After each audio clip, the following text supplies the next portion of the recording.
C'est l'année de la jeunesse. Saisissez des milliers d'opportunités d'insertion professionnelle. C'est votre jour de chance. Madame, monsieur, bonsoir et bienvenue. En cours actuellement, même du côté de Yamoussoukro, se passe le vote pour déterminer qui sera président du PDCI-RDA. Bonsoir encore une fois chez vous. Et on se met tout de suite en lice, comme les autres candidats à Yamoussoukro, pour démarrer ce temps d'antenne. C'est le Grand Talk, la dernière de la semaine. À tout de suite.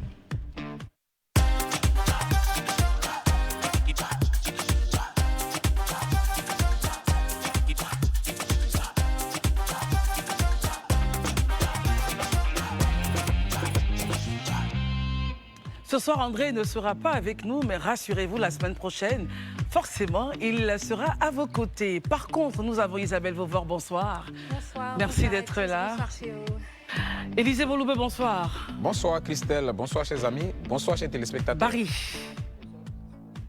Team, bonsoir chez vous. Et enfin, Daouda, bonsoir. Bonsoir à tous, bonsoir chez vous et bonsoir à tous. Alors, mesdames et messieurs, on rentre direct avec le sujet de l'heure. C'est le sujet donc de l'actualité. Voilà, tout le monde en parle. Seulement, on n'a pas encore les résultats. Peut-être que d'ici la fin de l'émission, on saura qui sera le tout nouveau président du PDCI-RDA. Par contre, essayons de nous attabler un peu sur l'ambiance qui a prévalu dès le matin.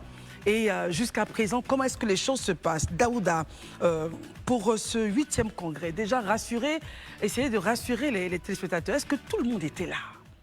Bon, Toutes les grosses têtes attendues, à part les deux candidats évidemment, étaient-elles présentes? La grande majorité de tous ceux qui étaient attendus y étaient. Quand on appelle, on nous dit que Guikaoui était là, les candidats étaient tous là. Monsieur Billon était là. Il a même voté, je pense que dans l'après-midi. La seule personne qui n'a pas été vue dans les parages, plus ou moins, c'est M. Thierry Tano qui n'était pas là. On ne peut pas commenter, juger pourquoi il n'était pas là, mais il est la seule personne qui n'était pas là. Maintenant, pour ce qui concerne le congrès en lui-même, l'heure, déjà dans la matinée jusqu'à même dans la soirée, était à la fête, en fait. C'était à la fête, puisque déjà le PDCI a gagné un combat. Parce que le 16, il devait se tenir ce congrès au palais de congrès de l'Hôtel d'Ivoire. Il n'a pas pu se tenir à cause d'une décision de justice j'ai oublié le nom, de M. Blesson et M. Oura, qui finalement ont retiré leur plainte hier. Donc le congrès a pu se tenir aujourd'hui. C'était la première victoire. La deuxième victoire, forcément, réunit tout le gotha politique, tout le bureau politique du PDCI après le retrait de M. Maurice Kako-Guikaoui, de Akossi Benjo, de M. Koumoué. Bon, aujourd'hui, on a deux candidats en lice. Jusqu'à, je vais dire, sur le coup de 20h, 21h, on aura le nom du tout nouveau président du PDCI. En tout cas, c'est un très beau challenge, c'est un très beau congrès du PDCI-RDA. On a vu une Simone Eivek Gbagbo qui a été très acclamée et autres, mais c'est très bien. On en parlera justement avec sûrement Élisée. Isabelle, sur quel axe justement vous voulez axer votre commentaire de ce congrès, du 8e congrès extraordinaire du PDCI-RDA? Depuis le matin, comme Daouda l'a dit, les retours qui nous revenaient, c'était la fête, la joie et tout. Pensez-vous qu'il y aurait peut-être des ombrages, des points d'ombre à tout ce qu'on a dit qui serait comme à la fête, festivités ou autres? Vu les conditions dans lesquelles le congrès a finalement eu une date et un lieu et finalement a pu se tenir, je pense que l'heure est plutôt à la fête chez les militants au niveau du PDCI. On a vu à travers les images, grande mobilisation, les militants ont répondu à l'appel en tout cas du président intérimaire et surtout pour pouvoir venir élire leur nouveau président de parti, donc participer à l'histoire, à la construction et l'avancée de leur parti politique. Il faut savoir que c'est pour bon nombre de jeunes militants au PDCI, ils vivent pour la toute première fois en tout cas, comment dirais-je, cet événement qui est assez inédit. Et voilà, on verra les résultats dans quelques heures. Mais en fait, si tu permets, j'aimerais juste faire une précision sur en fait, les grandes lignes du discours de M. Kopli-Boni qui a été, ma foi, un peu... On va revenir à vous, Daouda. Avant cela, allons vers Élisée. Élisée, parlons justement des partis politiques frères qui sont donc venus. Daouda a mentionné que Mme Simone Eivek Gbagbo a été acclamée. Est-ce que vous avez d'autres informations sur les autres qui étaient présents également à ce congrès? Bon, sur la question des présences, il faut déjà noter que, en tout cas, les partis les plus significatifs avaient déjà ont eu des représentants à ce congrès-là. C'est le cas du RHDP, qui était même conduit par son porte-parole, le ministre d'État, ministre de l'Agriculture, le ministre Adjoumani. voilà, qui conduisait la délégation du RHDP. On avait aussi, il a si bien mentionné, Mme Sinon Gbagbo, pour le compte du MGC qui était là. On avait aussi...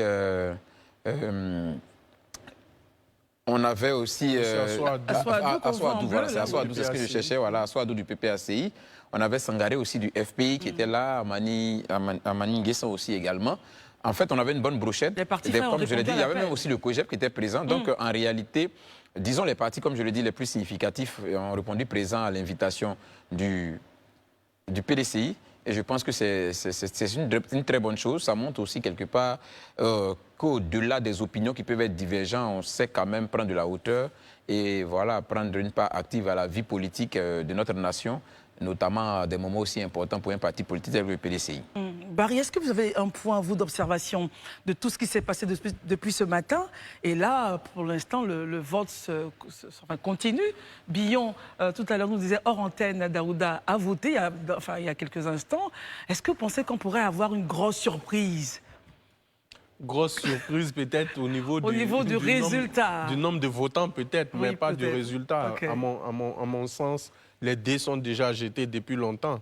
Voilà, tout est réuni pour que le candidat Thiam soit plébiscité à partir du moment où on a tous noté le retrait de 3 grandes personnalités que sont le professeur Guy Kaoué, le ministre Benjo et le ministre Komoé. Voilà, donc à partir de ce moment-là, on sait que pour tout observateur fin qui suit les événements depuis le début, les dés sont déjà jetés en fait. Mais ce que je note, c'est que globalement, tout s'est bien passé jusqu'à cette heure. Voilà, le PDCI, c'est vrai, a connu des tumultes dernièrement, traversés par des dissensions.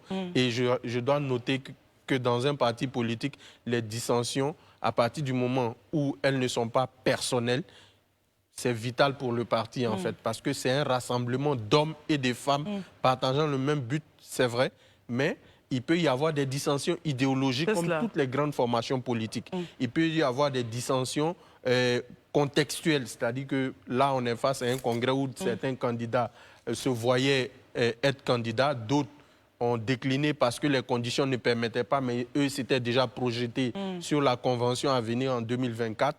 Mais tout qui finit bien, en fait, parce qu'on a vu Jean-Louis Billon, tout le monde lui prêtait des actions. Par contre, on parle de Thierry Tano qui n'aurait pas été... On ne sait pas pourquoi il n'est pas là. Jusqu'à présent, on n'a pas d'éléments factuels. Ça peut être une excuse, ça peut être autre chose. On ne sait pas réellement. On ne peut pas parler à sa place. Mais je veux dire que globalement, toutes les grandes personnalités du PDCI, on a vu le professeur Kopli Boni, lui-même le président intérimaire, on a vu les candidats, on a vu les anciens ministres, voilà. Donc, on peut dire que ça se passe bien, on attend le résultat. Pour moi, je le répète, pour moi, les jeux sont déjà faits. Merci, Barry. Tidiane Thiam sera plébiscité. Alors, Daouda, quels ont été les différents axes du discours, justement, du président Kopli Boni? Donc, déjà, le président par intérim du PDCI, M. Kopli Boni, a donné le discours d'orientation parce qu'il sait qu'au soir de ce vendredi-là, il y aura un nouveau président. Donc, dans un premier temps, il a dit, et je cite, « Nous avons le devoir de sauver notre pays en détresse depuis plus de 20 ans. » Ça, c'est le premier point. Sauver le pays en détresse. En détresse depuis plus de 20 ans. On va décrypter. Après, on décryptera. Et il a enjoint le nouveau président. Il a dit, dès le lendemain, notre nouveau président, après son élection, nous mettra en état de marche. Deuxième point.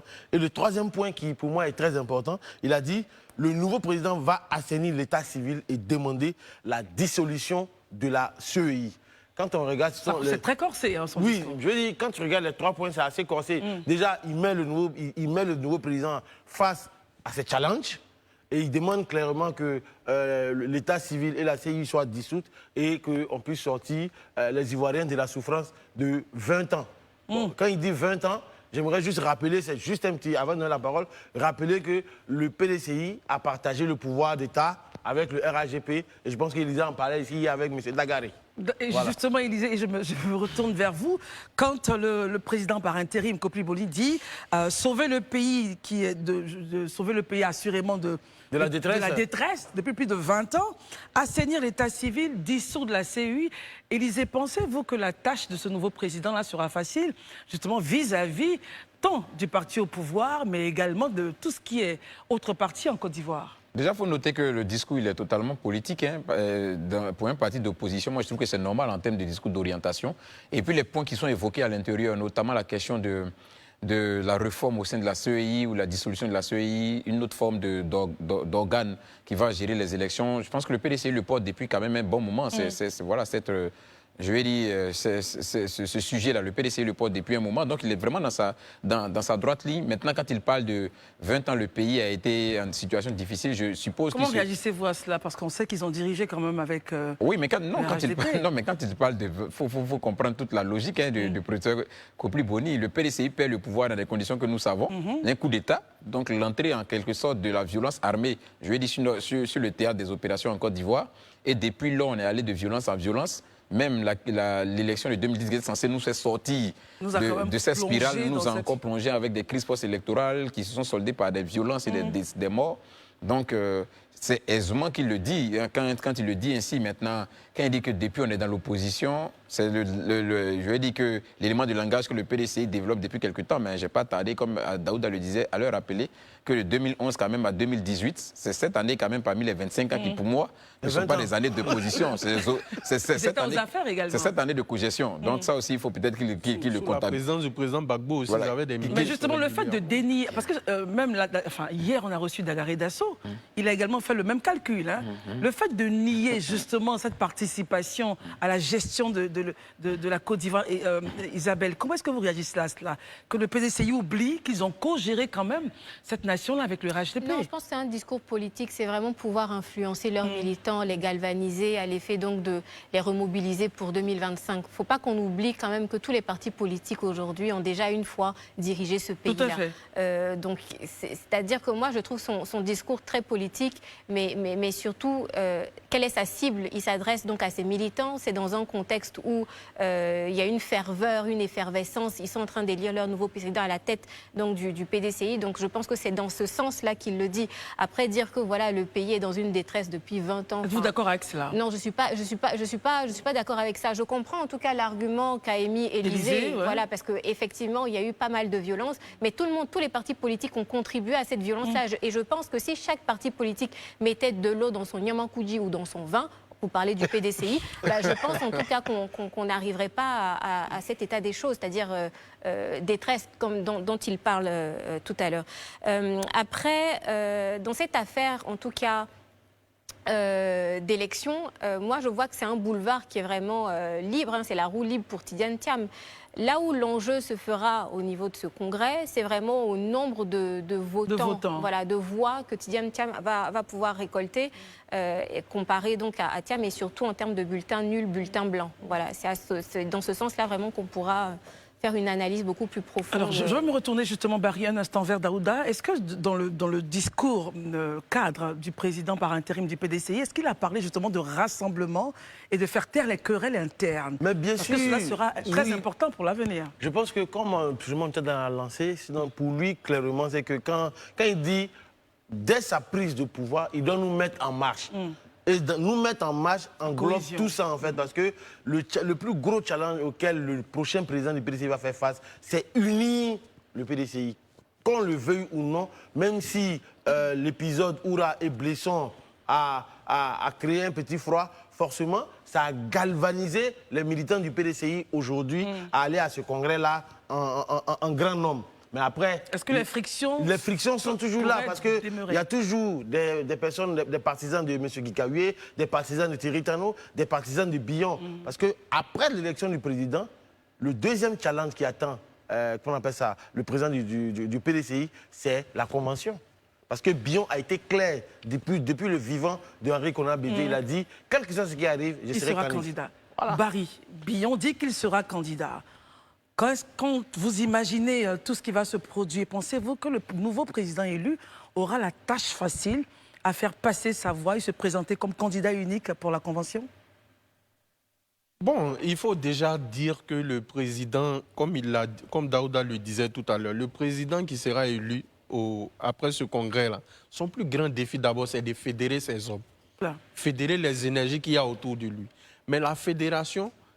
Il faut prendre en compte la convention parce que, comme il l'a dit, il y a Billon et Thierry Tano qui n'ont jamais caché leurs ambitions pour la candidature à l'investiture. Donc, il faut déjà que tout le monde parte vers le même objectif. Est-ce que le président, pour lui si c'est Tidiane Thiam, c'est maintenant, moi je dirais que c'est maintenant qu'il va porter son costume de politique, d'homme politique. Jusqu'à présent, c'était un technocrate qui a fait une brillante carrière internationale. Un ingénieur. Là, voilà, un ingénieur. Précis. C'est maintenant qu'il va, l'homme politique Tidiane Thiam, c'est maintenant qu'on va le juger. Et M. Yassé aussi, c'est vrai qu'il est maire de Cocody, mais diriger un parti comme le PDCI, c'est un grand parti avec une envergure. Est-ce qu'ils auront les épaules larges pour pouvoir gouverner comme il se doit? Est-ce qu'ils vont faire le forcing à chacun d'eux pour être le candidat qui sera élu à la convention? C'est la suite qui nous dira. Mais je vais revenir un peu sur le discours. Pour moi, le discours du professeur Koupli-Boni, c'est un discours purement politique. C'est un opposant. Un opposant pas venir faire la part belle dans le discours au régime en place. C'est qu'il n'y a plus de raison de s'opposer. Mais je veux dire quoi? Revenons à la CEI, par exemple. La CEI, pour moi, l'institution ne pose pas problème. Le problème, c'est que dans l'institution, on a des acteurs politiques qui sont en compétition, qui siègent au sein de l'institution. Le représentant du PDCI, du PPACI, le représentant du RHDP, quand ils vont là-bas, en réalité, c'est pour défendre les intérêts de leur parti. Donc, tant que la CEI sera politique, sera occupée, les postes seront occupés par des politiques, c'est la même chose. Le PDCI était au pouvoir, s'ils étaient à la place du RHDP, vous verrez qu'ils n'allaient jamais vous parler des dissolutions de la CEI. La preuve, quand ils étaient dans l'alliance RHDP, tout beau, tout couleur rose. On n'a jamais entendu un cadre du PDCI remettre en cause la CEI. C'est en 2018, après le départ dans l'Alliance, qu'on s'est souvenu que la CEI posait problème. Tout ce jeu politique-là, justement, c'est le jeu politique, c'est comme ça. Ce jeu politique-là vous fait dire qu'il sera facile pour le président élu de partir à la Convention en faisant en sorte qu'on soit comme en marche, comme le président intérimaire l'a dit, ou on pourrait toujours assister à ce qu'il y ait des factions contraires à la volonté du président élu. Déjà, aujourd'hui, le PDCI, avec ce qu'on a vu, venir parler de CEI et d'élections, vraiment, ils sont fort clos pour moi. Pourquoi, Isabelle? Non, mais parce que l'expérience qu'on a vue de leur gestion de l'élection à la tête du PDCI, vraiment, c'est pas le bon exemple. Je pense que tout le monde en a été écœuré. On a tous été dans l'émotion face à ce qui s'est passé au niveau du PDCI. Donc aujourd'hui, ils sont vraiment très mal placés pour venir donner des conseils et des leçons. Ils n'ont pas de leçons à donner. Ils n'ont pas de leçons à donner sur ce sujet-là. Ça, c'est le premier point. Le deuxième point, effectivement, aussi, c'est Tidiane Thiam qui remporte cette élection. Il sera face à d'énormes challenges.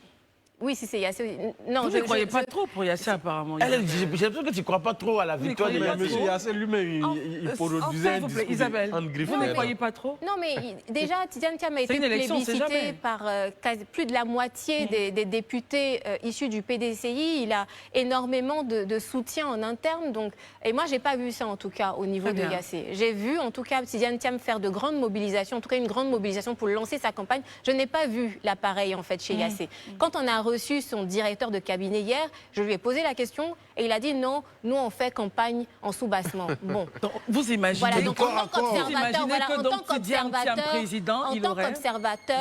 ce que je constate, c'est que Tidiane Thiam mobilise et que le boulevard lui est ouvert pour la présidence. Donc, de fait, il aura donc d'énormes challenges à relever. Et d'énormes challenges, pourquoi? Parce que déjà, il n'a pas d'expérience politique. Ça faisait plus de 20 ans qu'il n'était pas sur le territoire ivoirien. Il revient et il se lance tout de suite en politique et non pas à un niveau standard, au plus haut niveau. Donc déjà, c'est un gros challenge pour lui, le challenge donc, de la cohésion, on en a parlé, le challenge aussi du financement, pouvoir financer dans toutes les activités au niveau du parti. Donc c'est vrai qu'il y a des cotisations en interne, mais il faudrait également que celui-même qui porte le chapeau du PDCI puisse le faire comme le faisait Feu Henri Konan Bédié. Il y a également faire vivre le parti, même la vie du parti, avec toutes ses instances, l'organisation, etc. Il y a aussi le fait de prendre position en fait, au niveau du débat public sur des sujets d'actualité. On n'a pas encore entendu la position du président qui sera peut-être président, donnera de la voix pour des sujets nationaux. Voilà, sur des sujets politiques. Bon. Il a plus ou moins, lors du lancement de sa campagne à Yamoussoukro, faire une petite pique au pouvoir en place. On a vu tout de suite comment le pouvoir en place a réagi. Donc j'imagine que quand il sera président plein pot du PDCI, on imagine comment est-ce que le débat politique va pouvoir se faire en Côte d'Ivoire. Voilà. Bien, merci Isabelle. Donc il y aura ça, et bien entendu, il y aura le challenge donc, de la présidentielle de 2025. Oui. Parce que là, tel que c'est parti, il est bien parti en tout cas pour être le candidat pour 2025. Très bien. Voilà, et pas faire la place à Billon ou à Avant de réagir sur votre point, je vois là un article justement d'un de nos confrères signé qui dit, on va réagir rapidement là-dessus avec vous Élisée, les deux ex-plaignants, donc Blesson et Oura, demandent pardon, ils regrettent, n'est-ce pas, leur action. Il dit, et c'est Blesson Christophe qui était le porte-parole des deux, il dit « Je voudrais vraiment exprimer notre profond regret ». Élisée Boloubeu, non Isabelle ne riez pas, Élisée Boloubeu, comment est-ce que vous réagissez justement à ce que messieurs Blesson et Oura regrettent d'avoir frappé la maison mère? Non, moi leur maison mère du moins. Non, moi je veux qu'on retienne une chose, hein. L'erreur est humaine, hein. Et si on estime qu'on a fait une erreur quelque part et qu'on vient demander pardon, je pense que c'est tout à leur honneur. Moi, je peux pas les cribler, les condamner pour ça. Ils ont été entendus même par le président, par le parti même. Hier, ils ont eu des échanges et autres. Si aujourd'hui, ils viennent demander pardon, je ne vois pas en quoi est-ce que c'est mauvais. Pour moi, il faut le saluer. Tous les pas qu'on pose ne sont pas forcément des pas qui peuvent être des pas, des bons pas. Mais il faut avoir le courage, à un certain moment, quand on se rend compte qu'on s'est trompé, de revenir, demander pardon et puis reprendre le train en marche. Maintenant, sur ce que Isabelle disait, il y a deux points sur lesquels moi je ne suis pas tout à fait d'accord. La question du fait que, bon, Tidjane Thiam n'est pas un politicien aguerri ou du moins devait faire ses preuves politiques. Moi, je me rappelle... Non, j'ai dit qu'il n'a pas d'expérience politique. Il n'a pas, voilà, expérience politique. Ça me rappelle textuellement ce même argument qu'on servait quand M. Ouattara venait sur la scène politique. Ils étaient nombreux, ces Ivoiriens-là, qui disaient qu'ils n'avaient aucune expérience politique. Mais de vous à moi, 20 ans après, est-ce qu'il y a quelqu'un qui fait mieux la politique que le président Ouattara? En fait, c'est pas la même chose. Il ne faut pas comparer l'incomparable. Mais pourquoi c'est incomparable? Parce que le président Alassane Ouattara, étant Premier ministre de la Côte d'Ivoire, avait déjà cette expérience politique-là. Très bien, merci Isabelle. Ce que Tidjane Thiam n'a pas. On vous a écouté. Élisée, comment réagissez-vous à cela? Ça, c'est une déduction, c'est un avis. Voilà, c'est une déduction et c'est un avis. Parce que comme je le dis, non, j'entends pas, parce qu'elle a... Mais attends, mais il faut entendre pour pouvoir répondre. Non, mais monsieur Tidjane... Si tu veux pas m'écouter, c'est bon, mais monsieur Tidjane Thiam a occupé des fonctions importantes dans ce pays, des fonctions stratégiques dans ce pays aussi. Mais il y a combien d'années? Ça remonte à il y a combien d'années? Mais le président Ouattara, quand il était président de la République, quand il était Premier ministre, ça date de combien d'années? Avant qu'il devienne président de la République, ça date de combien d'années? Ça a été dans un cheminement? Non, ça date de combien d'années? Si vous allez sur cette logique-là, ça ne tient pas la route, Isabelle. Pour moi, les deux sont pas comparables. Très bien, on vous a entendu. Non, c'est votre point de vue, quelqu'un qui ne soit pas comparable. C'est ce que je suis en train de dire. C'est ce que je suis en train de dire. Mais il est dans l'émotion, le pauvre. Non, laissez-le. Mais toi-même, tu as été la première à dire je suis dans l'émotion. Donc, personne dans l'émotion. Élisée, allez-y. Vous avez essayé de faire un comparatif. Voilà, cet argument-là a été servi quand le président Ouattara venait sur la scène politique. Plusieurs ont dit qu'il n'avait pas l'expérience politique. Tout à fait. Parce que quand vous regardez de la naissance du PDCI jusqu'aux années 90, M. Ouattara n'avait occupé aucune fonction en tant que tel dans le parti. Mais vous et moi savons qu'après ça, on a vu ce que M. Ouattara a fait aujourd'hui pour qu'il arrive là où il est. Donc ça, pour moi, c'est même pas un argument. En plus, il dirige un appareil politique. Il ne tombe pas comme un cheveu sur la soupe. Il y a un appareil qui existe, un appareil qui est septuagénaire, qui a au moins 75 ans d'existence. Donc cet appareil-là l'accompagne et le porte. Donc il ne tombe pas comme un cheveu sur la soupe. Donc sur cette base-là, ça ne tient vraiment pas la route. Mais est-ce que vous entendez le point de il n'a pas d'expérience? C'est-à-dire on ne l'a pas vu sur le débat politique en Côte d'Ivoire, sur le chemin politique, d'activité politique. C'est peut-être ça qu'il faut entendre chez Isabelle. Mais quand vous dites qu'il n'a pas d'expérience, c'est ce que je suis en train de vous dire. Il n'a pas d'expérience par rapport à quoi? Il dirige un parti politique qui a 70 ans d'existence.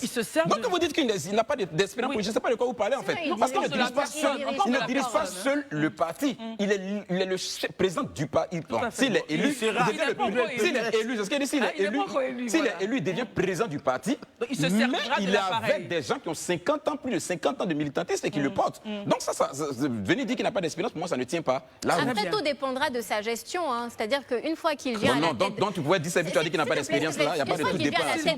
Il peut décider de changer tout le monde, de changer son cabinet, de changer le secrétaire exécutif. On a bien compris le point d'Élisée. Finalement, son point ne tient plus. Parce que s'il se sépare de ceux dans la supputation, tu dis il pourrait. On n'est pas encore à cette étape-là. Tu dis qu'il pourrait se séparer. Non, mais tu dis qu'il pourrait se séparer. On n'est pas encore à cette étape. Je suis dans l'émotion depuis tout à l'heure. Faut te calmer, Élisée. Est-ce qu'il y a de l'émotion ici? C'est lui qui est émotif à chaque fois. Mais en tout cas, s'il y a de l'émotion sur ce plateau, il est là-bas. Daouda, est-ce qu'on peut avec vous essayer justement vraiment de terminer ce débat en essayant de les rassembler. Départager. Voilà, oui, moi je le dis clairement, qu'on le veuille ou pas. Est-ce qu'on a une ressemblance de parcours? Oui, il y a une ressemblance de parcours. Comme Élisée l'a dit, il n'a pas totalement tort. Mais comme tu le dis aussi en termes d'expérience, moi je pense que peut-être qu'en disant expérience, le mot peut être fort.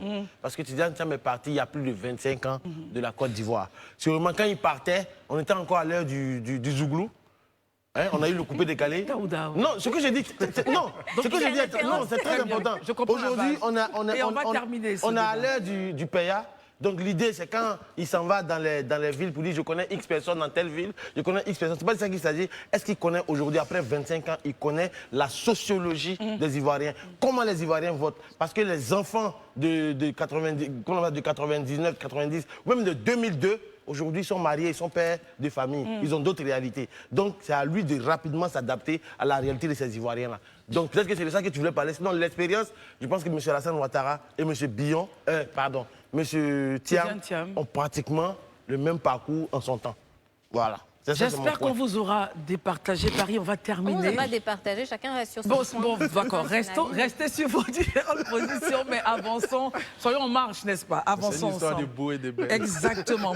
Avec votre permission, chers amis, et vous également, téléspectateurs, nous allons recevoir M. Mamadou Barry, dit Petit Barry.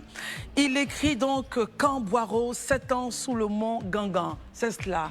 Et pour ceux qui sont très anciens, qui sont donc de l'époque de 58. Vous le savez bien, le président Sékou Touré qui a dirigé la Guinée de 1958 à 1984, c'était sous lui qu'a été instauré le camp Boiro, cette prison politique qui a eu une renommée assez triste parce qu'elle a vu en son sein périr des grands noms comme Titi Teli Boubacar, premier secrétaire général de l'OUA, Organisation de l'Unité africaine, et d'autres grandes figures, Fodeba Keïta, l'homme de lettres et ex-ministre. Merci d'être venu, Monsieur Mamadou Barry. C'est un honneur et un privilège que de vous recevoir. Étant petite, on entendait parler du camp Boiro. On a même vu un film où qu'a joué... qu'a fait Sidiri Bakaba, Camp Boiro, et aujourd'hui, on a le privilège de vous lire. Vous avez été vous-même dans ce camp-là. Il était un devoir de mémoire d'écrire sur le Camp Boiro. C'était comme un poids pour vous de le faire. Ah oui, merci de me recevoir. C'est mon plaisir. C'est important pour quelqu'un comme moi qui a effectivement séjourné au Camp Boiro, de témoigner, de dire ce qui s'est réellement passé, sans exagérer, sans inventer. Ce que je dis dans ce livre, c'est ce que j'ai vu, ce que j'ai entendu, ce que vous avez vécu, ce que j'ai subi et ce que mes compagnons ont subi. Je les présente, je parle de moi-même, je parle de mes rapports avec Sékou Touré, dont j'ai été le directeur du bureau de presse à la présidence. J'ai été directeur de la chaîne internationale de la Voix de la Révolution. C'était la chaîne de prestige de la Révolution guinéenne.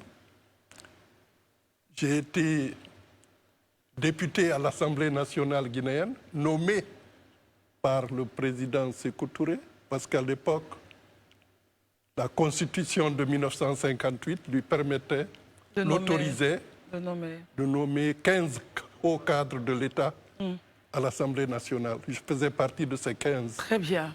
Alors, nos amis ici présents ont des questions à vous poser. Au chapitre 21-30, vous dites des choses assez fortes. La nausée, le dégoût de la vie et la tentative de suicide. Un cadavre ne se venge pas.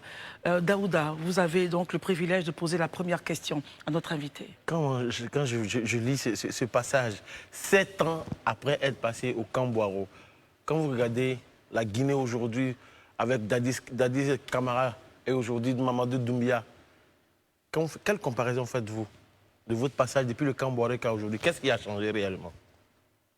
Comparaison n'est pas raison. Les époques sont différentes. les contextes sont très différents. La Première République et les républiques qui ont suivi ne sont pas comparables.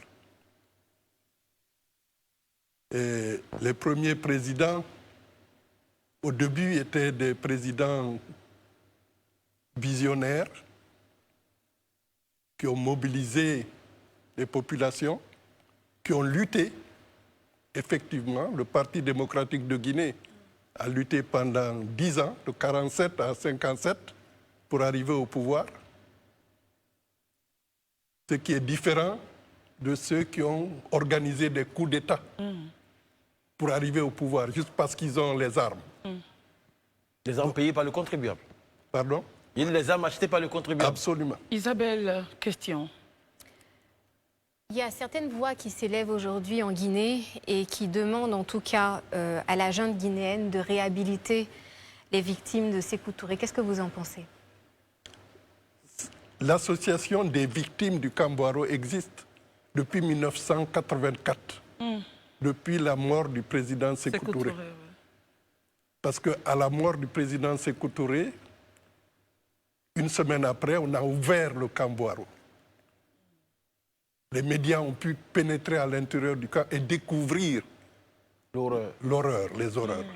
Et une émission a été lancée par un journaliste très connu, qui était très jeune à l'époque, Fasseli Domara.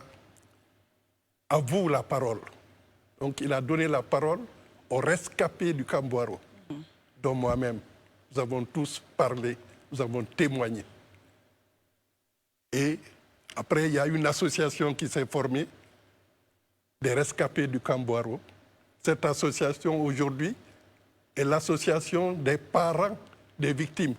Ce sont les enfants, les petits-enfants qui continuent à lutter pour honorer la mémoire de leurs parents, pour demander la réhabilitation des victimes. Parce qu'on sait maintenant comment les aveux ont été obtenus sous la torture, comment les gens ont été torturés, maltraités, ce qu'ils ont subi comme humiliation pour pouvoir sortir des déclarations. Est-ce que leur voix a été entendue par le gouvernement à effet justement de pouvoir les réhabiliter? Non. Non, pas encore. Pas encore. Barry. Alors, M. Barry, c'est un honneur de vous voir sur le plateau. J'avoue que c'est émouvant pour moi, qui suis d'origine guinéenne, d'ailleurs, qui vous a suivi dans une interview à l'époque, puisque je me suis beaucoup cultivé sur le Kambouaro. Merci. Mais vous, qui avez connu le président Ahmed Sékou Touré, parce qu'il y a la figure de l'homme, d'un point de vue des Africains qui ne sont pas guinéens, Sékou Touré, généralement, c'est le nom au général de Gaulle de 1958.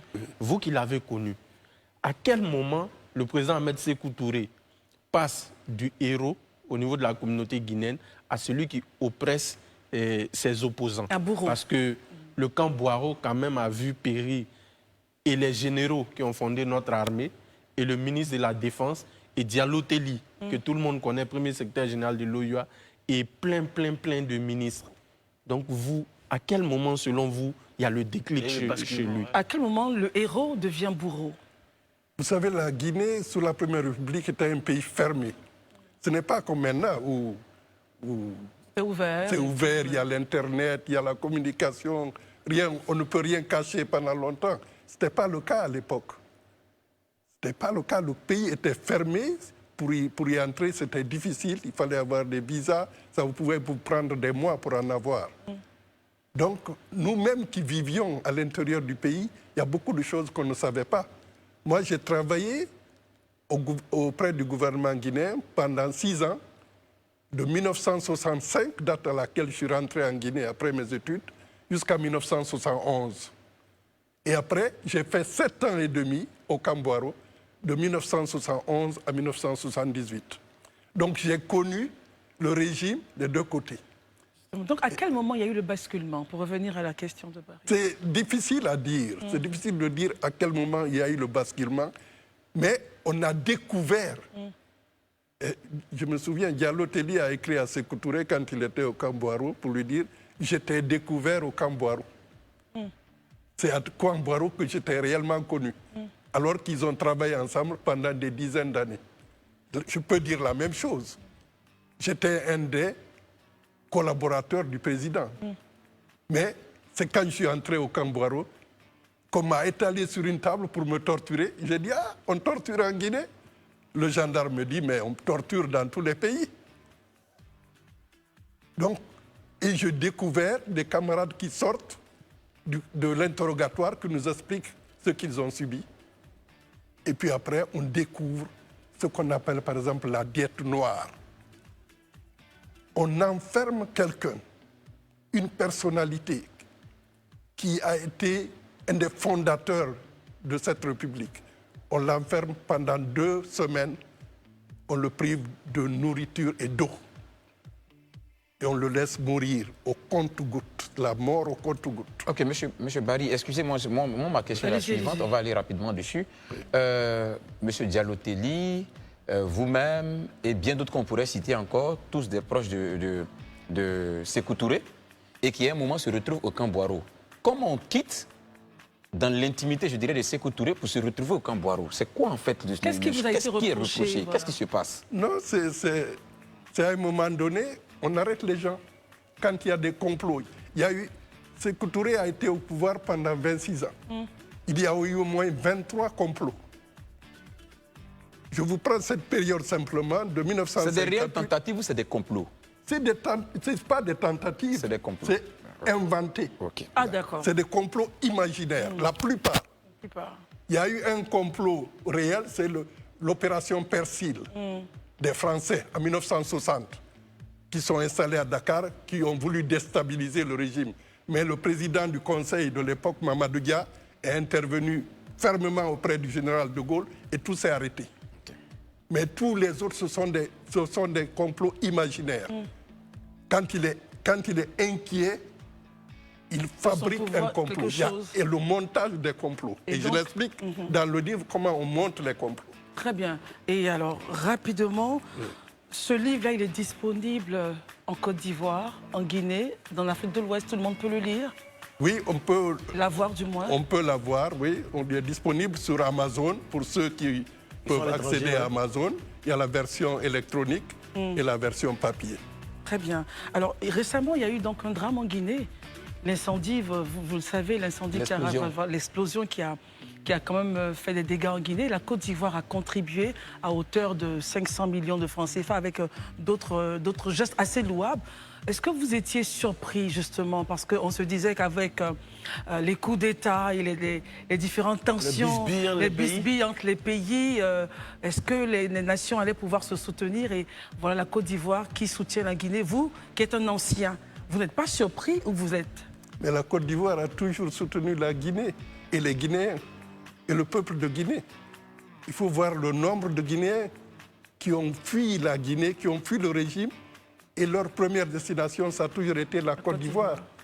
Tout dernièrement, on a célébré le décès d'une des grandes dames, Nadine Barry. Et son mari, elle est sortie de la Guinée avec ses 4 enfants. Son mari a voulu la rejoindre à la frontière guinéo-ivoirienne. Il a été rattrapé, ramené en Guinée. Il a été exécuté. Il est mort et on l'a enterré dans un petit village entre Kankan et Kissoudou. Et sa femme a lutté pendant 19 ans pour essayer de découvrir où était enterré son mari, ce qu'elle a réussi à faire finalement. Donc la Côte d'Ivoire... Il y a des milliers de cas de Guinéens qui ont pu venir en Côte d'Ivoire et qui ont toujours été bien accueillis. Les étudiants, ils avaient des bourses une fois qu'ils arrivaient ici. Ils étaient soutenus. Et ils pouvaient travailler. S'ils voulaient, ils pouvaient rester en Côte d'Ivoire ou aller dans le pays de leur choix. En tout cas, merci beaucoup. Donc je ne suis pas du tout surpris par le soutien de la Côte d'Ivoire. C'est un pays ami, un pays fraternel. Et nous sommes toujours très heureux de parler à nos frères guinéens parce que voilà, c'est l'Afrique qui gagne. C'est la CEDEAO qui gagne et on parle de la CEDEAO des peuples et non des États. Absolument. Merci beaucoup Mamadou Barry, dit Petit Barry, d'être venu rappeler à l'histoire et rappeler justement aux populations africaines qu'il y a eu un camp Boiro.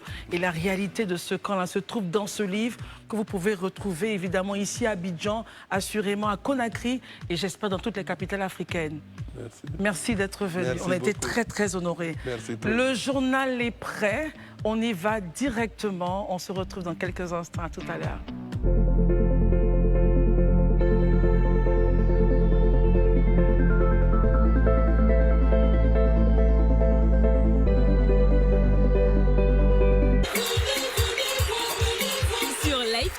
Passez vos fêtes dans la bonne humeur.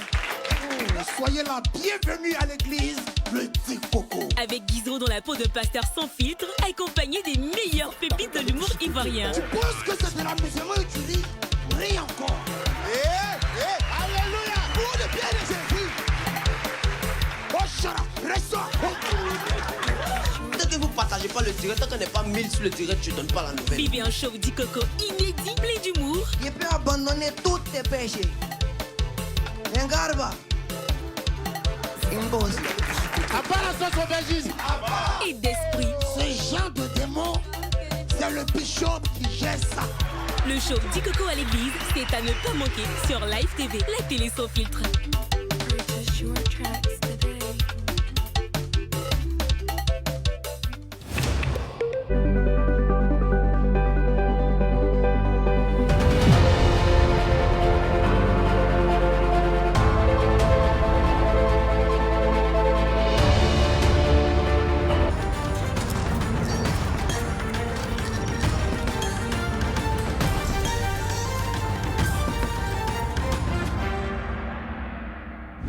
Le 8e congrès du PDCI-RDA s'est ouvert ce vendredi 22 décembre à la Fondation Félix Houphouët-Boigny de Yamoussoukro. Après le retrait volontaire des candidatures de Noël Akossi Benjo, Maurice Kakougui Kaoué et Komoué Kofi Moïse, seuls Jean-Marc Yassé et Tidjane Thiam sont en lice pour briguer la tête du parti. Un congrès qui a vu la participation des partis politiques tels que le MGC, le COGEP, le PPACI, le RHDP et le FPI. Ce congrès permettra d'élire le nouveau président du PDCI et préparer le parti pour les échéances présidentielles de 2025. En Côte d'Ivoire, la marche des femmes sur Grand Bassam semble sortir de l'oubli. Aujourd'hui, 22 décembre, marque le début de la commémoration de cette marche historique. Jaël Boni, artiste, chanteuse et musicienne ivoirienne, est venue à la place de la Paix de Bassam, où une statue en hommage à cette marche est érigée. Alors, nous sommes en décembre, et donc chaque décembre, ça nous rappelle un point important de notre histoire, qui est la marche de Bassam, donc le 22-24 décembre 1949. Donc là, je suis venue me recueillir un peu. Je m'appelle Félix Houphouët-Boigny. En effet, Jaël incarne le personnage de Anne-Marie Ragy dans la comédie musicale de Serge Billet sur Félix Houphouët-Boigny. Anne-Marie est l'une des pionnières qui a gravé son nom dans l'histoire de la Côte d'Ivoire pendant la période coloniale. Brave dame férue de liberté, c'est en synergie avec les autres femmes qu'elles ont défié l'autorité coloniale les mains nues lors de la marche qu'elles ont organisée du 22 au 24 décembre 1949 afin de libérer les 8 dirigeants du Parti démocratique de la Côte d'Ivoire, PDCI, qui étaient incarcérés sans jugement à la prison de Grand Bassam. Cette marche a joué un rôle important vers l'indépendance. Comme je dis dans un de mes titres, ce sont leurs grincements de bottines qui ont changé le cours de l'histoire. Je pense que cette marche-là a été l'élément déclencheur. Comme un effet domino, à partir de cette marche-là, les choses se sont enchaînées jusqu'à l'indépendance aujourd'hui. Voilà. Et donc moi, c'est un plaisir et un bonheur pour moi de me retrouver là, d'être ici, parce que c'est chargé d'histoire. Malheureusement, même si environ 2000 femmes se sont mobilisées lors de cette marche à Grand Bassam, le combat mené n'a pas eu gain de cause parce que les leaders politiques sont restés en prison pendant quelques mois. Néanmoins, il a permis aux femmes de booster la lutte féminine en Côte d'Ivoire. Mais moi, je pense que les jeunes filles aujourd'hui et les femmes devraient s'inspirer de ces femmes-là, qui à un moment ont décidé de prendre leur destin en main, qui à un moment ont décidé de se lever pour changer l'histoire. Et même c'est vrai que c'est un contexte politique, mais dans plusieurs domaines aujourd'hui de la vie, les femmes ont non seulement décidé de se prendre en main, mais celles qui hésitent encore devraient prendre exemple sur celles qui ont fait de grandes choses et puis marcher dans les pas justement de ces femmes-là qui ont changé l'histoire.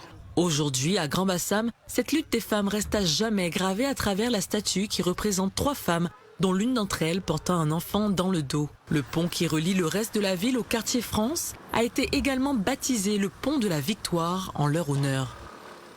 Les meilleurs acteurs du secteur du tourisme ivoirien ont été distingués le mercredi 20 décembre. Cette distinction s'est faite par le ministère du Tourisme et des Loisirs, a eu à l'occasion de la 2e édition des Sublimes du Tourisme au Sofitel Hôtel Ivoire. Le ministre du Tourisme et des Loisirs, Siandou Fofana, s'est félicité de l'Institut des Sublimes du Tourisme, qui traduit la qualité des relations qui se sont développées d'année en année avec plusieurs partenaires d'ici et d'ailleurs pour créer une grande visibilité de la destination Côte d'Ivoire et un environnement plus propice pour l'économie ivoirienne. Ce sont bientôt les fêtes de fin d'année et partout dans le monde, des ménages préparent ces fêtes. Dans toutes les villes de la Côte d'Ivoire, c'est l'ambiance. Ici à Dimokro, l'ambiance est assez particulière. Les choses sont à la traîne. N'empêche que les populations dans leur majorité essaient de marquer le coup en se préparant pour les festivités. Les marchés connaissent une activité intense en cette période de fin d'année. Les étals débordent de produits festifs. Les habitants essaient tant bien que mal de faire des achats pour satisfaire leurs familles respectives. Comme tout père de famille, il faut trouver les moyens nécessaires pour que vos enfants soient heureux, votre femme, à la famille, tout le monde soit heureux. Je suis en train de voir quel cadeau il faut donner à mes petits-enfants pour qu'ils soient heureux. Pas d'affluence dans cet atelier de couture du marché. Pour cette année, les commandes ne sont pas nombreuses. Les parents ont choisi la fête de Noël pour éviter des dépenses. L'année dernière était encore plus intéressante, plus fructueuse. Cette année, vraiment, c'est pas trop ça. Habituellement, on disait dès le mi-novembre, on commençait déjà à travailler la nuit. Voilà, mais c'est hier, moi, j'ai commencé. Ce qui veut dire qu'il y a un léger changement. À Dimokro, l'échange de cadeaux revêt une importance particulière pendant ces fêtes. C'est bientôt la fête de Noël. Quel cadeau offrir à ses enfants? Sujet de conversation pour ses parents réunis autour de cette table. Il est 19h quand Nicolas rejoint ses amis, comme de coutume, pour réfléchir et planifier les fêtes dans leurs différentes maisons. Ben oui, bon, tous les enfants, d'accord, ok, les emplois sont déjà faits, cadeaux, chacun a dit ce qu'il voulait. Ouais, mais c'est chaque année, on s'y attend, hein, dans tous les cas. Tu as déjà fait un 24 l'année passée, tu te dis que tu vas le faire encore. Donc on prend les dispositions depuis le 25 décembre de l'année antérieure. Et Dieu merci, on a dû courir de gauche à droite pour pouvoir satisfaire nos patrons. Ceux que j'appelle nos patrons sont nos enfants. Notons qu'à Dimokro, les préparatifs pour les fêtes de fin d'année transcendent la simple organisation matérielle. Ils incarnent l'esprit communautaire, la générosité et la célébration des traditions qui font de cette période un moment exceptionnel pour tous. La Journée internationale des volontaires a débuté en tant qu'observation internationale mandatée par l'Assemblée générale des Nations unies en 1985. Cette journée vise à inspirer et encourager les personnes à franchir ce pas afin de bâtir une société plus équitable et inclusive où chaque geste, grand ou petit, constitue un pas de plus vers un avenir meilleur pour nous-mêmes et pour les générations futures. Kofi Kwame et Lori Kotaki sont artistes peintres et volontaires. Ils ont réalisé des fresques géantes tout le long du mur de l'établissement qui regroupe 8 écoles, dont 6 écoles primaires et 2 écoles maternelles. Avec nos pinceaux, on essaie de traduire la gaieté, la joie, comme le dit l'OD 3, le bien-être. Vraiment, ça rend les enfants heureux, à l'aise. Bon, nous aussi, on a des enfants dans nos quartiers.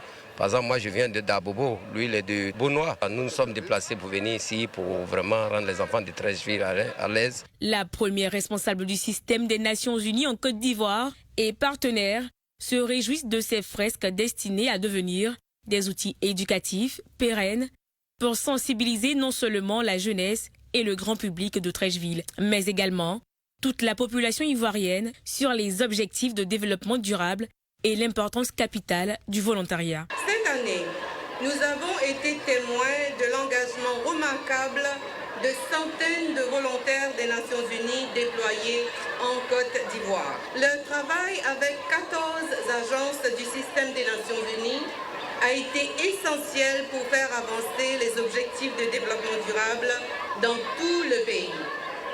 Ces volontaires qui œuvrent dans des domaines aussi variés que la gouvernance, l'économie, la petite enfance, la santé reproductive, l'inclusion sociale, incarnent l'esprit de solidarité et d'engagement qui est au cœur de cette journée que nous célébrons. Nous nous sommes joints à la cérémonie du jour car elle s'apparente à une activité que l'ONG Moi Espoir a eu à faire à Daloa dans le cadre justement de la journée internationale du volontariat. Les volontaires des Nations Unies étaient présents avec nous jusqu'à Daloa, alors nous ne pouvions pas être absents à la cérémonie du jour. La journée internationale des volontaires, communément appelée GIV, est célébrée chaque 5 décembre. C'est un jour où les volontaires sont reconnus et l'esprit du volontariat est promu au niveau local, national et international. Avec le soutien des enseignants de l'UNFAS, le réseau des acteurs de santé et auxiliaires du privé de Côte d'Ivoire a entamé à Bonon, dans la Maraoué, une session de renforcement des capacités. Ce programme de formation est à l'attention des aides-soignants et aux propriétaires de petites structures sanitaires privées. Au sorti de cette session, plus de 120 participants ont acquis de nouvelles connaissances et bien d'autres compétences pour mieux poursuivre l'exercice de leurs fonctions.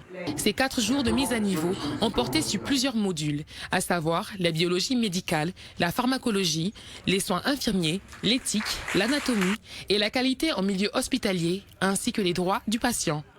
Cette fois-ci, on a vu qu'il fallait compléter avec le module de l'anatomie. Et donc, on ne peut pas soigner sans connaître la composition du corps de l'homme. Par exemple, vous voyez, des gens qui peuvent faire une injection, c'est peut-être une injection intramusculaire, alors il pique l'aiguille et l'aiguille va se loger dans la veine.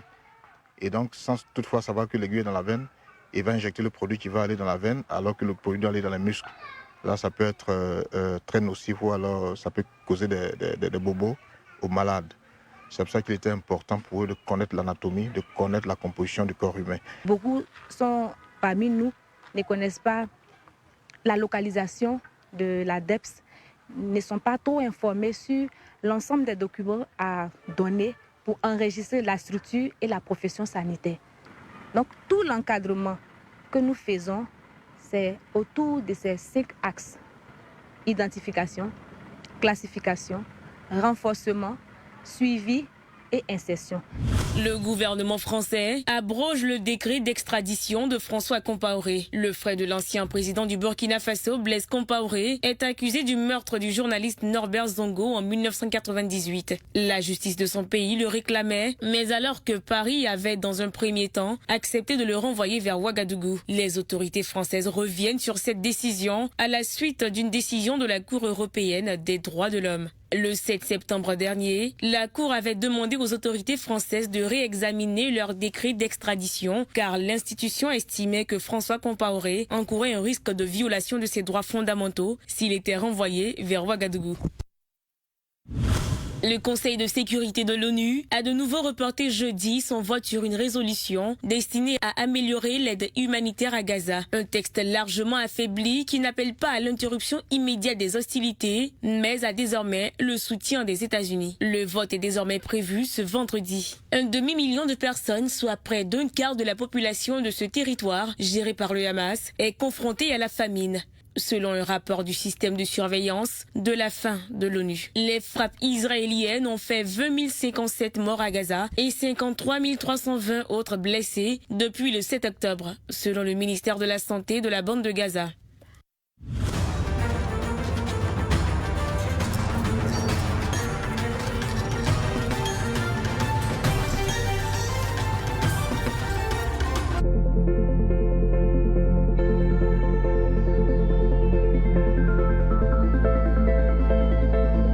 Pour commencer. Les fêtes de fin d'année sont déjà sur Canal+. Quoi ? Pour tout réabonnement à votre formule, nous vous offrons 30 jours à tout Canal+. C'est trop. Pour profiter de plus de 400 chaînes. Je vois que t'es potassé. De l'action. Oh, c'était marrant. On arrive à la fin. Des rencontres magiques. Pour commencer, on pourrait s'embrasser, te faire un gros câlin. Bonsoir. Salut. Ah ouais. C'est chaud. Et des personnages fascinants. Oh. Ne me dis pas que tu m'en veux toujours pour cette folle furieuse. C'est une question primordiale. Réabonnez-vous vite et découvrez toutes les surprises qui vous attendent avec Canal+.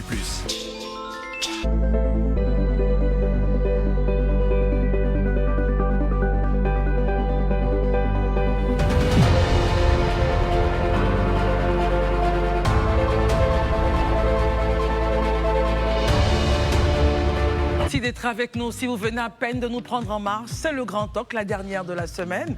Et justement, maintenant, nous allons parler avec le COCAN. Vous savez, nous sommes à quelques jours de cette magnifique fête de l'hospitalité, la Cannes de l'hospitalité. Il était de bon aloi pour nous de recevoir quelqu'un du COCAN et parler justement des animations avec le porte-flambeau, comment vous l'appelez? J'oublie un peu la mascotte que je me réjouis à voir dans les villes, à Dabou, à Grand-Bassam, à Abidjan. Et Monsieur Alimon, à Cadaniel, vous êtes avec nous. Vous êtes chef de projet animation du COCAN. Et justement, avec vous, on va dérouler un peu tout ce que vous comptez faire pour rendre cette Cannes de l'hospitalité la plus belle qui soit. Élisée Bolobeu est avec nous, Daouda est toujours là, Barry est là. Ils seront là donc pour vous poser des questions, si ça vous convient. Très bien. Alors, parlez-nous un peu de votre segment, le segment dont vous avez la responsabilité, la mission de... Enfin, de promotion culturelle. Je vais vous laisser le temps qu'on puisse régler un détail technique avec votre micro et parler avec Monsieur Foot ici, Élisée. Oui. Élisée, il était important quand même de positionner cette mascotte-là dans toutes les villes de Côte d'Ivoire. Il tenait ce gars. Oh, Daouda, mais non. Non, c'est vrai. Est-ce que je peux terminer ma question, Daouda? Il était important. Barry, vous commencez aussi, mais pas comme ça, Barry. Élisée, il était important donc de faire le tour. On s'en plaignait. C'était un peu trop calme, il n'y avait pas d'animation, qu'il fallait faire le tour au moins avec la mascotte pour faire bouger les choses, que les populations puissent sentir que la Cannes il y a quelques jours. C'est vrai, nous faisons partie de ceux, en tout cas, qui portaient, disons, cette volonté-là sur ce plateau. À chaque fois, on évoquait sur la nécessité vraiment de monter d'un niveau, en fait, l'animation, de monter d'un niveau, je lui ai dit, toute la faveur qui pouvait quand même entourer la Cannes. Et pour ça, il fallait vraiment qu'il y ait des activités d'animation dans les villes. Et vous voyez, quand on regarde un peu, depuis que ça a commencé à être fait, vous voyez un peu l'engouement dans les villes, vous voyez un peu comment les gens se sentent un peu, vraiment, se sentent concernés, se sentent un peu pris en compte, voilà, dans tout ce qui est COCAN. Et c'est ça aussi qui était important. Donc, quelque part, notre appel n'est pas tombé dans les oreilles des sourds et nous voyons qu'on a contribué à rendre notre Cannes assez festive et c'est une bonne chose. C'est très important. Alors, Monsieur Alimon, on en parlait avant vous sur ce plateau, sur plusieurs plateaux, on a décrié le fait qu'on ne sentait pas l'animation dans les villes, c'était trop calme. Et vous avez pris votre bâton de pèlerin justement avec la mascotte pour tourner dans certaines villes de Côte d'Ivoire. Tout à fait. Bonsoir madame. Bonsoir messieurs.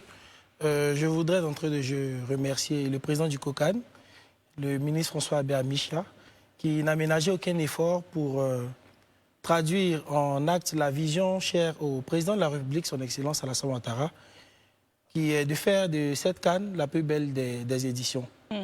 Alors, pour parler de l'Aquabateau, il faut dire que le président du COCAN a jugé opportun de mettre en place la commission de promotion culturelle et touristique qui a en charge la mascotte.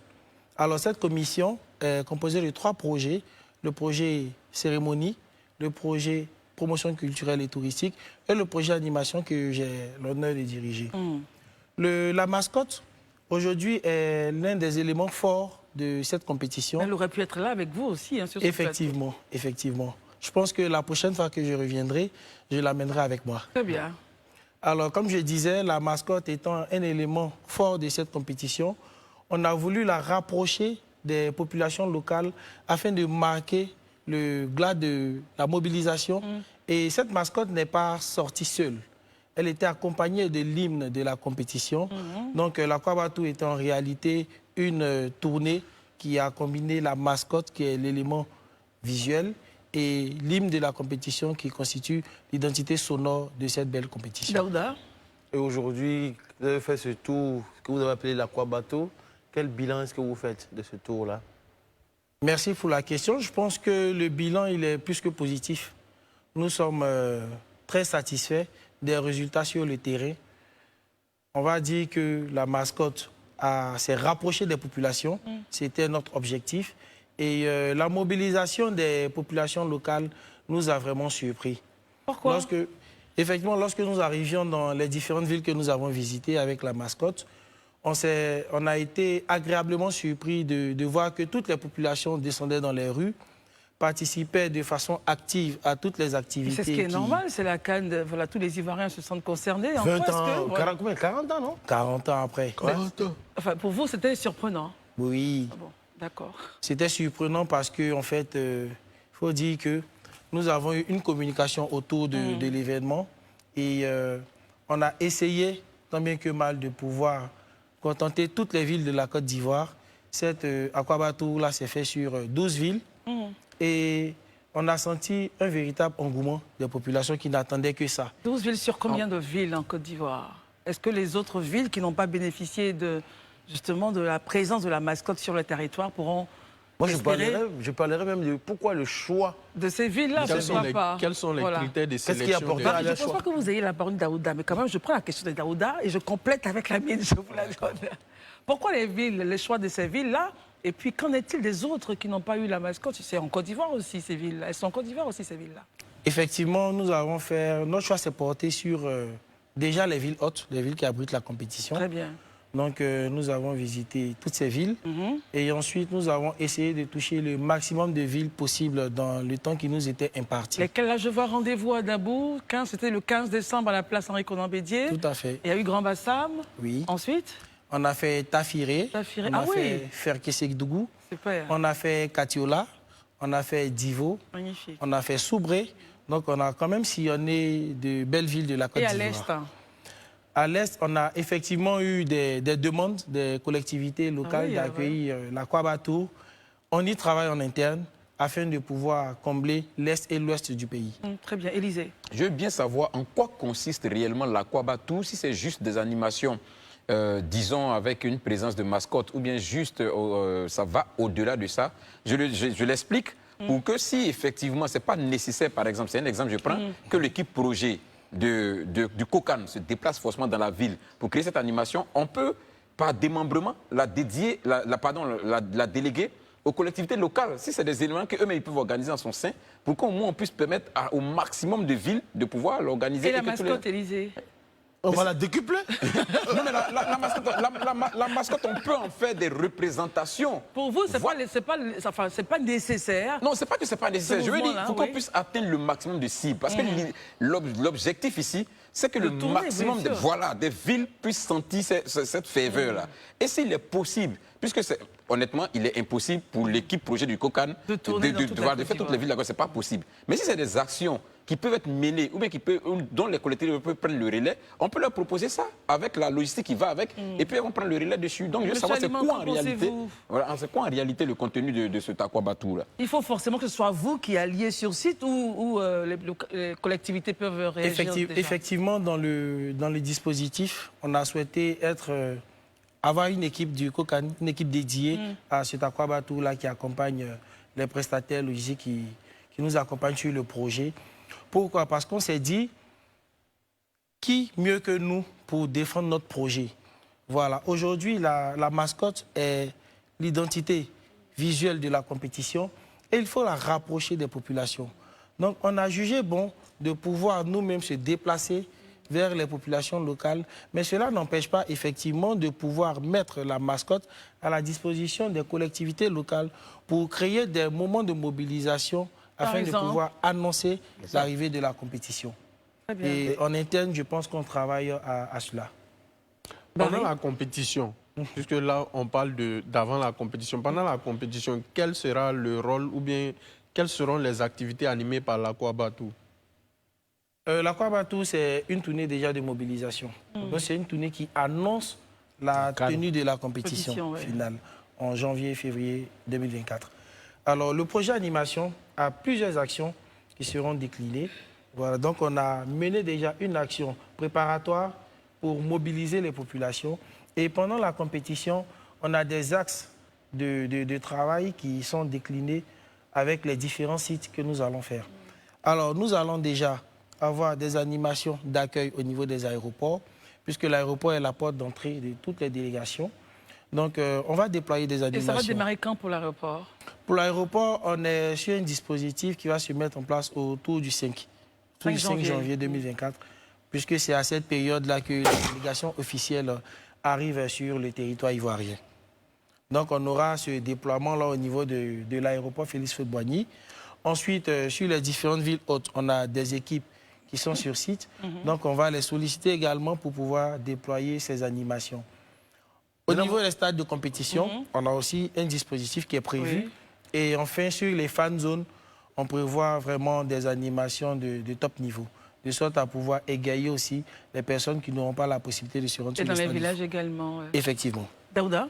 Je vois que vous avez, dans ce Aquabatou, il y a eu des artistes comme Kérosène, des artistes... C'est normal, Magic System, c'est normal. Ils ont sorti l'hymne de la CAN avec Yemi Alade, Mohamed, Ramadan et autres, tout ça. Mais les artistes que vous avez choisis, pourquoi le choix s'est porté sur ceux-là? Parce que je sais aussi qu'il y a beaucoup d'artistes en Côte d'Ivoire. Tout à fait. Mais pourquoi le choix de ceux-là et pas le choix des autres? Les critères de sélection. Parce qu'on est tous Ivoiriens, on a tous envie de chanter. Dernièrement, on a vu Tamsi qui a sorti le coup du marteau. Il y a beaucoup qui ont envie de chanter. On a tous envie de chanter. Toi, tu veux chanter. Même moi, j'ai envie de chanter. Oh, Daouda, non, vous n'avez pas envie de chanter. C'est quoi les vous me déniez la volonté de chanter. Daouda, ne chantez pas. C'est quoi les critères de sélection? Je pense qu'on pourra quand même faire écouter Daouda sur l'un des derniers titres de l'album qui sortira bientôt. D'accord. On va voir vos qualités. Bien sûr, bien sûr. C'est quoi les critères? Plus sérieusement, je pense qu'on a travaillé déjà sur la disponibilité des artistes, vu le temps qui nous était imparti. Après, on a mis aussi en avant les comment dirais-je?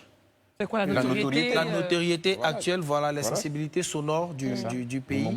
Et après, on a aussi essayé de faire un mix entre les artistes qui sont en perte de vitesse, de sorte à ce que cet Aquabatou-là aussi puisse être une vitrine pour eux, afin de pouvoir gagner. On pose cette question justement pour éviter les frustrations. Hein. Tout à fait. Voilà, pour éviter de dire qu'il y aurait des clans et que voilà, certains seraient favorisés par rapport à d'autres. Mais en fait, si tu ne permets pas. Vas-y. Parce qu'en fait, ça fait 2 fois que M. Aliment revient sur un mot qui me Lequel, Daouda? Chaque fois, il nous dit le temps qui nous est imparti. M. Aliment, quand vous me dites le temps qui nous est imparti, franchement, on a eu cette canne depuis combien d'années? Elle a même été reportée. Et quand, à quelques jours encore, à quelques semaines, vous me parlez encore du temps qui nous est imparti, je me demande finalement à quel moment vous avez commencé à travailler au Kokan là-bas. Oh, Daouda. Bon, non, c'est sincère, mais c'est précis. Est-ce que vous comprenez un peu la question de Daouda? Il a l'impression que vous êtes un peu surpris. Vous n'êtes pas de course à chaque moment. Voilà, et que ça court un peu à chaque moment, alors que cette canne-là, ça fait combien d'années déjà qu'elle a été 9 ans qu'elle a été attribuée à la Côte d'Ivoire. Tout à fait. Alors, on parle de temps imparti parce qu'au Kokan, on a vraiment beaucoup d'activités à délivrer.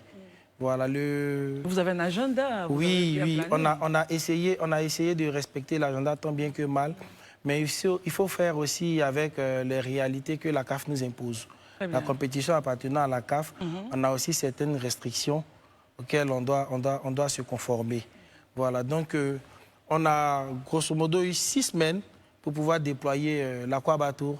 Donc on a essayé tant bien que mal de toucher toutes les villes et de faire le maximum possible pour avoir une mobilisation autour de cette activité-là, qui concerne aussi tous les Ivoiriens. Alors pour des... Élise, allez-y. Oui, moi je voudrais... Est-ce qu'il est possible, parce que c'est vrai, vous ne pouvez pas avoir forcément la science infuse pour dire que vous pouvez prendre tout le monde en compte, ça c'est une réalité. Est-ce que des Ivoiriens qui veulent apporter leur contribution... Élise, vous êtes dans mon esprit, hein, c'est pratiquement la même question. Voilà, afin d'égayer, afin de permettre vraiment qu'on vive des moments de convivialité, peuvent prendre attache avec vous, vous proposer leurs services pour essayer à leur modeste niveau vraiment de voir comment animer, comment faire vivre aussi la CAN. Il faut des permissions avec le Kokan sur ça? Effectivement, il faut des permissions. Il faut des permissions. Créer un groupe d'animation dans un quartier animé, il faut une permission pour ça? Non, pour la création de groupes d'animation, là, elle est libre. La création des groupes d'animation est libre. Ce qu'il faut savoir, c'est que le Kokan a mis en place des fan zones officielles qui sont des exigences du cahier des charges de la CAF. Tout à fait. C'est ça. Alors après, on a la possibilité de créer des villages Aquaba, ce qu'on appelle communément village CAN. Alors ces villages CAN-là, il faut avoir une autorisation du COCAN qui concerne éventuellement les règles de sécurité et d'hygiène. Donc ça veut dire qu'aujourd'hui, un individu peut, avec une autorisation, déployer un village Aquaba où il va produire des animations pour attirer du public. Voilà. Et le président du COCAN a été clair sur la question. Cette CAN est l'affaire de tous les Ivoiriens. Donc il n'est pas question de mettre des restrictions de sorte à ce que tous les Ivoiriens ne puissent pas vivre véritablement cette fête populaire-là. Cette autorisation n'est pas assortie de frais, hein. C'est gratuit totalement. C'est totalement gratuit. Il faut préciser. Au-delà, oui, Daoud, allez-y, je vais réagir. Voilà, monsieur Aliment, parce que la porte que vous venez d'ouvrir, il faut que, si je ne m'y engouffre pas, ça va me sembler bizarre. La question suivante que je me pose, j'ai ma voisine du quartier qui a un maquis. Son maquis, en fait, en question, est brandé, elle a un grand espace, hein. C'est brandé aux couleurs des concurrents directs, des sponsors officiels de la CAN. Depuis 2 ans, 3 ans, c'est déjà brandé. Pourtant, elle veut aussi vivre la CAN avec nous, avec les gens au quartier, normalement. Elle va débrander Daouda, aussi simple que ça. En fonction de leur est-ce que le sponsor, je veux dire techniquement, aujourd'hui, parce que beaucoup de tenanciers de maquis et de bars s'interrogent, je pose les mêmes questions. Mais bon. Concrètement, si on leur dit de débrander, est-ce que le sponsor officiel, la brasserie officielle qui brande, est prête à les accompagner? Vous êtes face aux Ivoiriens. Ça, c'est une très belle préoccupation, par contre. Je ne suis pas la voix la plus autorisée du COCAN pour répondre à cette question. Ça, c'est une langue de bois. Mais déjà, j'aimerais apporter une clarification. Le COCAN n'a peut-être pas forcément communiqué assez tôt sur la question, mais il faut savoir qu'on a quand même des exigences. Comme je l'ai dit, la dernière fois. Ouais. Comme je l'ai dit, la CAF a des exigences. Le COCAN a signé l'accord cadre qui établit toutes les règles de base pour le déploiement de la compétition. Lorsque un sponsor qui est concurrent au sponsor officiel profite de la compétition pour se faire des profits, on parle d'embauche marketing. Et c'est une concurrence déloyale qu'il faut dénoncer. Alors, si votre voisine, qui aujourd'hui va se faire un chiffre d'affaires avec un sponsor qui n'est pas partenaire de la compétition, vous voyez que là, ça pose un problème. Non, mais en fait, là où se pose le problème, pardon, c'est pas, sincèrement, c'est pas pour vous emmerder, mais c'est pour une question de pédagogie, de compréhension globale. Depuis des années, l'embauche marketing dont vous parlez justement, il y a des gens qui ont leur maquis, leur bar qui sont brandés. Ils ont des sièges, des parasols, des quoi, aux couleurs aux couleurs de l'autre marque. Ce n'est pas de leur faute, ce n'est pas de leur ressort. Si je pars du principe que si vous avez, excusez-moi, si au niveau de la communication vous avez merdé, excusez-moi l'expression, si vous avez merdé, ce n'est pas de la faute des Ivoiriens qui ont envie aujourd'hui de vivre cette CAN avec les gens dans le quartier. Est-ce qu'on ne pourrait pas leur concéder? Mais Daouda, vous savez bien, monsieur Aliment, enfin, on sait bien... Moi, je comprends, j'ai même défendu cette position ici. Oui, mais on sait bien que les contrats ont déjà été signés. Voilà. C'est un fait, la compétition, et c'est vous-même, Daouda, la dernière fois qu'il avait dit, vous l'avez oublié. Non, je n'ai pas oublié, mais j'ai fait l'avocat du diable. Malheureusement. Ouais. Donc, voilà, certains Ivoiriens, et ça fait mal. Mais bon, voilà, les deals ont été passés, les signatures ont été faites. Mais ils étaient en retard. Bon, Élisée. Non, moi, c'est pour une question de compréhension, en fait. Allons sur la base du fait, effectivement, que c'est un endroit, par exemple, comme l'a décrit Daouda, soit déjà brandé, avec aux couleurs d'une marque concurrente au sponsor officiel de la CAN, mais que cet espace avait pour habitude, c'est un exemple, je prends qu'il avait pour habitude d'avoir déjà un écran géant et qui recevait déjà sa clientèle, qui suivait peut-être les matchs de Champions League européenne et même des Champions League africaines et autres, tout ça. Et donc, il continue dans cette même faveur. Est-ce que cette personne-là est en train d'enfreindre une loi en réalité? C'est compliqué. Non, c'est pas compliqué. Vous savez, le COCAN s'est engagé auprès de la CAF afin de pouvoir maximiser la visibilité de ses sponsors. Voilà. Aujourd'hui, on est face à une situation qu'il ne faut pas promouvoir, en fait. Il y a des maquis qui se sont déjà, comme vous l'avez dit, qui ont été déjà brandés par des sponsors. Ces maquis-là, on va leur demander, par exemple, de ne pas diffuser la compétition. Ça peut être une contrepartie. Mais on ne va pas venir dire aujourd'hui, diffuser la compétition, faire du profit, faites la promotion même du sponsor qui a brandé le maquis en concurrence avec les sponsors officiels et que tout le monde soit heureux. Alors la question pour moi, c'est est-ce que le COCAN, quels sont les moyens de coercition? C'est-à-dire que le maquis, par exemple, de ma voisine, voisine de Daouda, qui, comme il l'a dit, depuis 5 ans, il y a un sponsor, peut-être Boisson, qui a brandé son maquis, avec toute la logistique. Quand vous dites à cette dame, ne diffusez pas les matchs de la CAN, déjà, est-ce que vous pensez que c'est assez plausible? Est-ce que ça s'entend? Ah, c'est un. Si toutefois elle diffuse, quels sont les moyens de coercition? Et là, c'est parce qu'on est à Abidjan. Oui. Mais là, je parle du maquis qui va décider de faire comme il veut. Si vous êtes dans mon village à Valaré, peut-être à Valaré, à l'est, au nord, enfin, partout dans les coins reculés de la Côte d'Ivoire. Quels sont vos moyens? Vous allez envoyer la police, arrêter le propriétaire, fermer le maquis? Qu'est-ce qui va se passer concrètement? Bon, là, je pense que le COCAN prendra les dispositions nécessaires avec la force étatique pour pouvoir juguler ce problème. Comme Daouda disait, c'est compliqué, mais là, je vais dire c'est fort. Non, c'est compliqué. Mais on comprend bien, que c'était les textes, enfin, ce sont des contrats et ils ne pourront pas faire autre chose. Non, moi, toujours dans le même sens, Daouda, Barry, et puis on va terminer. Dans le même sens, je veux dire que chaque pays a ses réalités. Hein. On est dans un pays où la culture de regarder le football, la CAN, la Champions League européenne dans les maquis, je dis que sociologiquement, c'est une culture à l'ivoirienne. Et aujourd'hui, on est à moins d'1 mois de la compétition. Les gens sont inquiets. Il y en a qui font fuiter des informations sur les réseaux sociaux, des informations souvent qui ne sont pas fondées, disant que le COCAN a interdit la diffusion. Et là, on parle de restrictions, de sanctions. Est-ce que vous n'avez pas peur que tout ce climat-là ne démobilise ce que vous avez eu à mobiliser avec l'Aquabatou? Parce qu'il y a combien d'Ivoiriens qui fréquentent les maquis? Les stades, c'est 60 000 places. Les fan zones, peut-être on va exagérer 100 000. Il y a 30 millions d'Ivoiriens. Et si déjà, entre griffes, on les fait peur, est-ce que vous n'avez pas peur que votre travail-là ne produise des résultats contraires aux objectifs que vous êtes fixés? Non, je pense qu'il faut déjà s'inscrire dans une démarche pédagogique. Et on va terminer rapidement. Je pense qu'il faut s'inscrire dans une démarche pédagogique. Le COCAN aujourd'hui est en train de communiquer sur les risques d'embauche marketing et je pense que c'est le parti que tous les Ivoiriens doivent adopter. Le COCAN a fait de gros efforts. Le gouvernement a souhaité que la Côte d'Ivoire organise cette compétition et je pense que pour faire de cette compétition la plus belle, il va falloir quand même serrer un peu la ceinture. Voilà, donc on va la serrer. Bon, je pense qu'on va revenir à Aquabatou. Voilà, parce que ce sujet est déjà clos. Le maquis de la voisine ne va pas diffuser. Et non, puis, mais au-delà même de ça, textes, parce que j'estime quand même que, pas que je fasse une injure à M. Aka, mais je suppose qu'il y a des voix plus autorisées qui peuvent aborder la question mieux que lui. Sur l'Aquabatou, aujourd'hui, sur la question des animations, on est à quelques jours de la CAN. C'est vrai, vous avez fait un petit bilan de ce qui a été déjà fait. Est-ce qu'il est prévu encore des animations sur cette période qui reste jusqu'avant le début de la CAN? Et si oui, c'est dans quelle ville? J'ai cru entendre que l'apothéose aura lieu à Abidjan. Qu'est-ce qui est réellement prévu à cette apothéose? Et c'est quand?